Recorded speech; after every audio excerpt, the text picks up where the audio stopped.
大家好，欢迎来到快乐手工。我好像上一次做口巾包已经是1年前的事情了。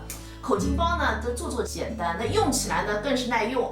我上次做的这几个全都没有坏，还是在用着呢，所以也就没有做。但有朋友呢就说，哎，你做口巾包呗。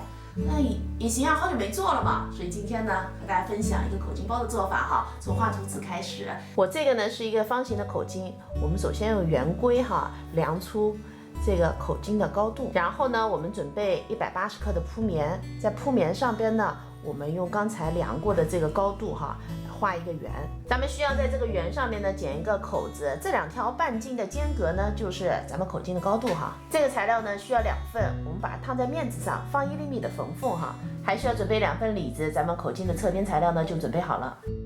这份呢是咱们口巾的主体材料，这个高度哈就是咱们口巾的长度，这条边呢是咱们刚才做这个侧边，用软尺量一下这部分的长度。同样的，把铺棉烫在面料上，放1厘米的缝缝，咱们还需要准备1份里子。首先呢，我们把面子和里子分别组合起来。那我们组合的时候呢，咱们对准铺棉侧就可以了哈，因为我们是根据铺棉量的。接下来呢，用花边剪刀把缝缝修剪整齐，然后把里子翻到正面，搁进我们的面子材料里边哈，搁整齐以后呢，整个车一圈，在这儿留一反口。我们从反口翻到正面之前呢，在这儿我们需要剪1刀的哈。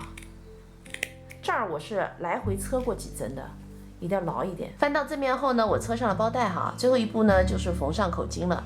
这期视频内容就是这些了，感谢大家的支持。